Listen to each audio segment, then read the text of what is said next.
Di antara semua sosial media yang Kak Sansan tekuni, ya, untuk cuannya itu lebih cepat yang mana?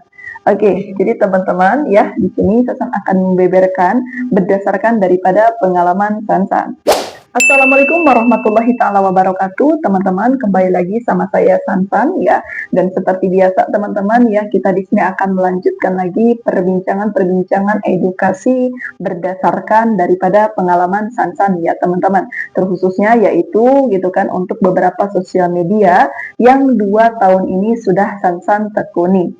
Nah, jadi untuk ceritanya tuh begini ya teman-teman, tepatnya kurang lebih pertanggal 12 Maret 2023, Sansan di sini teman-teman habis kontrak kerja di pabrik ya, tepatnya di daerah Bogor. Yang dimana Sansan sebetulnya sih sudah mulai aktif juga ya di sosmed, seperti misalnya di YT sudah mulai aktif dari tahun 2019 ya, terus juga untuk di FB itu kan itu sudah aktif dari jauh-jauh lama gitu kan, dari jauh-jauh hari. Cuman memang kalau untuk mengaktifkan yang namanya dashboard profesional itu bisa terbilang baru, termasuk di Snap Video juga bisa terbilang baru. Cuman yang lumayan lamanya dan benar-benar Sansan tekuni banget itu adalah di TikTok teman-teman. Nah, yang menjadi pertanyaannya, kenapa Kak Sansan kok milih TikTok yang paling diprioritaskan ya?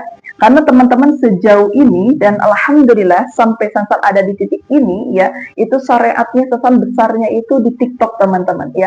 Jadi ketika misalnya kalau ada pertanyaan, Kak Sansan lebih cuan mana sih gitu kan di antara semua sosial media yang memang Kak Sansan tekuni ya. Nah, di sini kan Sansan menekuni YouTube gitu kan, terus ya IG, ya FB, Snap Video sama TikTok.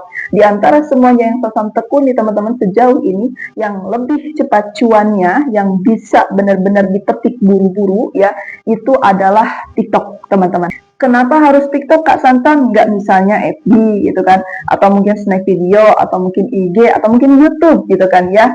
Nah jadi gini teman-teman ya, mungkin ini berdasarkan pengalaman, tapi Sansan juga nggak tahu ya kalau misalnya untuk orang lain gitu kan, lebih cepet cuannya itu dari mana. Hanya saja kebetulan karena Sansan di TikTok itu punya hobi dan senang dengan live streaming ya teman-teman. Jadi menurut Sansan itu adalah poin penting yang bisa menghantarkan cepat menghasilkan cuan. Nah, sedangkan kalau misalnya untuk di sosial media yang lain gitu kan, seperti di YT, itu kan harus mengumpulkan dulu 1000 subscriber ya, 4000 jam tayang gitu kan, terus juga walaupun sudah monetisasi, itu nggak langsung dapat cuan ya. Kita harus ngumpulin dulu dolar ya, dan minimal ambang gitu kan ya, seperti minimalnya itu 1.300.000 kan, baru kalau misalnya sudah mencapai minimal tersebut bisa dicairkan, dan itu butuh proses yang sangat Masya Allah banget gitu kan ya. Nah, terus kalau misalnya untuk di IG lebih kepada fokusnya nunggu FYP dulu, dan untuk FYP itu susah kali untuk di IG ya teman-teman ya, seperti itu. Kalau di IG memang ada sistem monetisasi juga ya, melalui apa? Melalui dashboard profesionalnya. Kalau untuk IG nggak beda jauh dengan di FB teman-teman ya. Jadi kita di sini harus menunggu FYP dulu sehingga kita di sini bisa apa? Menghasilkan cuannya itu melalui yang namanya iklan teman-teman. Tapi kalau misalnya kalian di sini gitu kan punya pengalaman yang yang lebih menarik gitu kan tentang terkait bermain IG ataupun misalnya FB, boleh kita sering dan bercerita. Nah, terus teman-teman kalau misalnya untuk di Snap Video sendiri ya, kalian di sini bisa menghasilkan cuannya itu ya melalui apa? Melalui bergabungnya dengan sebuah family atau agensi gitu ya.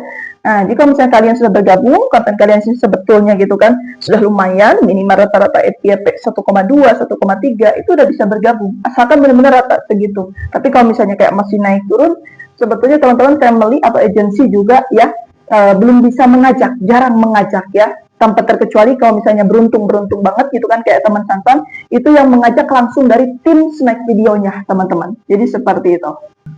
Nah, jadi jelas ya teman-teman, untuk 2 tahun kurang lebih ini gitu kan, Sansan lebih banyak menghasilkan cuan itu yaitu di aplikasi TikTok. Tapi bukan berarti teman-teman aplikasi yang lainnya gitu kan tidak kalian tekuni. Kalian tekuni semua sosial media karena rezeki kita itu nggak ada yang tahu. Siapa tahu kan si Sansan lebih cepat berpenghasilan cuannya itu di TikTok. Kalau kamu siapa tahu di YouTube, siapa tahu di Snap Video, siapa tahu di FB, siapa tahu di IG. Betul nggak ya? Jadi wajib sekali kalian untuk mencoba.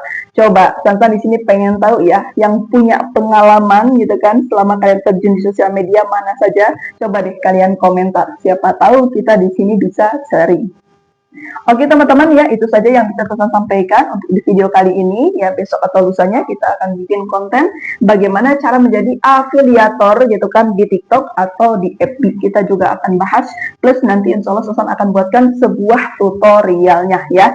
Dan seperti biasa, jangan lupa teman-teman untuk di subscribe supaya kalian di sini tidak ketinggalan informasi-informasi menarik lainnya dari Sansan ya. Dan aktifkan juga tombol loncengnya. Terus teman-teman kalau misalnya kalian penasaran dengan sosial media Sansan yang lainnya, boleh kalian follow ya, nanti Sansan setilkan di description. Terima kasih. Assalamualaikum warahmatullahi wabarakatuh.